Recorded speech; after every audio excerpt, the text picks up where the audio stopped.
जम्मू कश्मीर की पार्टियों पर डीजीपी का आरोप, वोट के लिए आतंक को दिया बढ़ावा, पाक के घुसपैठ की खुली पोल, महबूबा मुफ्ती का डीजीपी पर पलटवार।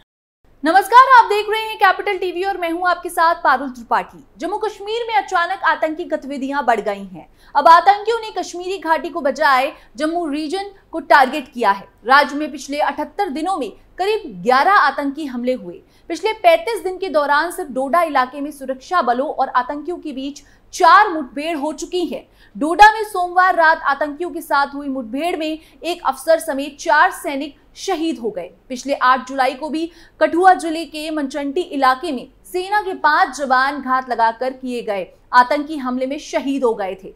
इन दिनों हमलों की जिम्मेदारी आतंकी संगठन कश्मीर टाइगर्स ने ली है। अभी तक हुए आतंकी हमलों में लोकल लोगों की संदिग्ध भूमिका सामने आई है। कठुआ हमले में भी एक लोकल टूर गाइड ने मुखबरी की थी, जिसका खामियाजा सेना को भुगतना पड़ा। जम्मू कश्मीर के डीजीपी ने राजनेताओं पे लगाया बड़ा आरोप।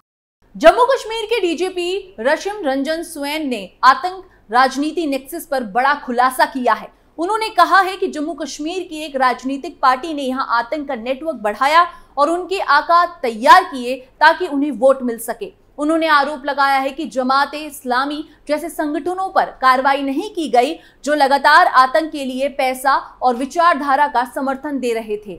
आर स्वैन 15 जुलाई 2024 को IIM में अपना संबोधन दे रहे थे। उन्होंने इस दौरान कहा, पूरा सच ये है कि पाकिस्तान ने जम्मू कश्मीर के समाज के हर तबके में घुसपैठ बना ली थी। कश्मीर की राजनीतिक पार्टियों ने इस दौरान दोहरा खेल खेला है। इससे सुरक्षा बलों और आम जनता की भी सकते में रही।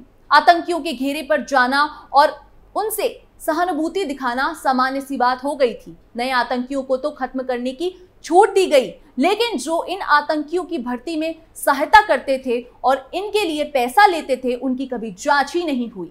डीजीपी स्वैन ने इसके बाद कश्मीर की पूर्व में हालत बताते हुए कहा, जमात इस्लामी जिसने इस आतंक को वैचारिक और मजहबी मान्यता दी, उसको छूने तक नहीं दिया गया। ये तब किया गया जब सबको ये बात पता थी कि जमात न केवल सरकार के शांति प्रयासों को नुकसान पहुंचा रही है, बल्कि कश्मीर में होने वाले प्रदर्शनों को भी वित्तीय मदद दे रही है। डीजीपी स्वैन ने बताया कि उन लोगों पर कार्रवाई करना एकदम अपराध जैसा बना दिया गया है जो लगातार भारत के खिलाफ जहर उगलते थे, तथ्यों को गलत रूप से पेश करके लगातार अपना नैरेटिव चलाते थे और देश के खिलाफ दुष्प्रचार करते थे। उन्होंने कहा कि ये सब जानबूझकर किया गया जाता है। उन्होंने आरोप लगाया कि SP रैंक के अधिकारियों को आतंकियों के साथ जेल में उन अपराधों के लिए ठूस दिया गया जो उन्होंने कभी किया ही नहीं।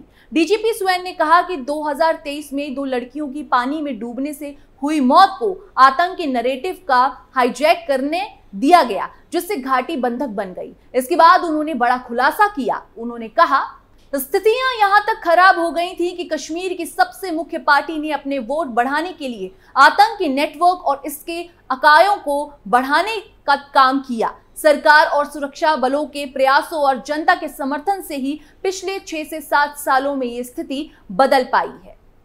अब डीजीपी स्वैन के बयान पर पलटवार करते हुए महबूबा मुफ्ती ने डीजीपी स्वैन के लिए कही कड़वी बातें।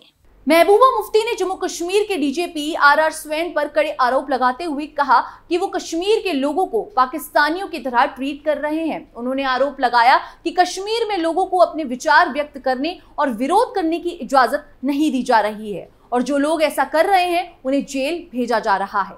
PDP मुखिया की प्रतिक्रिया जम्मू कश्मीर पुलिस के डीजीपी आर स्वैन के उस बयान के बाद आई जब उन्होंने कश्मीरी सोसाइटी में पाकिस्तान की सफल घुसपैठ को लिए रीजनल दलों को दोषी ठहराया था। स्वैन ने 15 जुलाई को यहां तक आरोप लगाया था कि तथाकथित मुख्य धारा के राजनीतिक दलों ने आतंकवादी नेटवर्क के नेताओं को आगे बढ़ाने के लिए तैयार किया है। महबूबा मुफ्ती ने राज्य की कानून व्यवस्था की स्थिति पर सवाल उठाया। उन्होंने पुलिस महानिदेशक को बर्खास्त करने की मांग की और उन पर कश्मीरियों के साथ पाकिस्तानियों जैसा व्यवहार करने का आरोप लगाया। उन्होंने कहा, इस बीच जब पाकिस्तान से घुसपैठ हो रही है, डीजीपी क्या कर रहे हैं? क्या घुसपैठ रोकना मेरा काम है या उमर अब्दुल्ला का काम है? सीमा पर कौन है? स्थिति से किसे निपटना है? किसने पुलिस बल का सैन्यकरण किया है? किसने कश्मीरियों के बीच को अपराधी बना दिया है? महबूबा मुफ्ती ने ये बातें मीडिया से कही हैं। उन्होंने आरोप लगाया कि लोगों को अपने विचार व्यक्त करने और विरोध करने की इजाजत नहीं दी जा रही है और जो ऐसा करते हैं उन्हें जेल भेजा जा रहा है। तीखे लहजे में वो बोली, इस व्यक्ति यानी कि डीजीपी ने क्या हासिल किया है? उन्होंने सवाल करते हुए कहा, सभी कश्मीरियों खासकर बहुसंख्यक समुदाय को डीजीपी ने अलग थलग कर दिया है। वो उनके साथ पाकिस्तानी जैसा व्यवहार कर रहे हैं। वो बंदूक की नोक से पासपोर्ट सत्यापन और सुरक्षा एजेंसियों को हथियार बनाकर बात कर रहे हैं। उन्होंने कहा कि वहां ईडी, एसआईए और एसआईयू के छापे मारे जा रहे हैं। लोग कुछ भी बोले या दिखा रहे हैं, सब कुछ उनके नियंत्रण में है। हम सत्ता में नहीं हैं। उत्तरी कश्मीर में लोगों ने ऐसी आवाज को चुनना पसंद किया जो आत्मनिर्णय और जनमत संग्रह के बारे में बोलती हो। एक राष्ट्रवादी ताकत निर्वाचित नहीं हुई थी। क्या ये सरकार की अक्षमता नहीं है? वो अपनी कमियां छुपाना चाहते हैं। डीजीपी को बर्खास्त किया जाना चाहिए। डीजीपी स्वयं का ये खुलासा और महबूबा मुफ्ती के डीजीपी पर आरोप ऐसे समय में आए हैं जब घाटी आतंक से शांति की तरफ बढ़ रही है और राज्य में जल्द ही दोबारा चुनाव करवाए जाने के कयास लगाए जा रहे हैं। आपको बता दें कि केंद्र शासित प्रदेश जम्मू और कश्मीर में विधानसभा चुनाव कराने के लिए चुनाव आयोग ने तैयारियां तेज कर दी हैं। चुनाव आयोग चुनाव संपन्न कराने के लिए सुरक्षा समेत अन्य पहलुओं का आकलन करने में जुटा है, तो वहीं राजनीतिक दल भी अपना अपना वोट गणित सेट करने में जुटे हैं। चुनाव आयोग अगस्त से पहले या दूसरे हफ्ते में चुनाव कार्यक्रम का ऐलान कर सकते हैं। चुनाव आयोग के सूत्रों की माने तो केंद्र शासित प्रदेश जम्मू कश्मीर में 3 से 4 चरणों में मतदान कराया जा सकता है। सितंबर में मतदान की प्रक्रिया पूरी करा इस महीने के अंत तक चुनाव नतीजों का ऐलान भी किया जा सकता है। चुनाव आयोग के सूत्रों के मुताबिक जम्मू और कश्मीर केंद्र शासित प्रदेश में चुनाव संपन्न कराने की राह में सबसे बड़ी चुनौती सुरक्षा व्यवस्था है। हाल के दिनों में अचानक बढ़ी आतंकी घटनाओं ने प्रशासन की चिंता बढ़ा दी है। इसका असर चुनावी कार्यक्रम पर भी दिख सकता है। चुनाव आयोग के सूत्रों का यह भी कहना है कि जम्मू कश्मीर के हालात पर नजर रखनी चाहिए। आयोग की टीम चुनावी तैयारियों पर नजर बनाए रखे हुए है। लोकसभा चुनाव के बाद बदली परिस्थितियों का आकलन भी निर्वाचन आयोग की टीम कर रही है। चुनाव आयोग की टीम जम्मू कश्मीर में विधानसभा चुनाव का कार्यक्रम तय करने के लिए ग्राउंड वर्क में भी जुटी हुई है। चुनाव आयोग की टीम बुनियादी स्तर पर काम करने वाले अधिकारियों के साथ मिलकर चुनाव कार्यक्रम तैयार करने के लिए सूचनाएं एकत्र भी कर रही है। सब कुछ ठीक रहा तो अगस्त के पहले या दूसरे हफ्ते में जम्मू कश्मीर विधानसभा चुनाव के लिए कार्यक्रम का ऐलान हो सकता है। गौरतलब है कि लोकसभा चुनाव में जम्मू कश्मीर में मतदान को लेकर भारी उत्साह नजर आया था।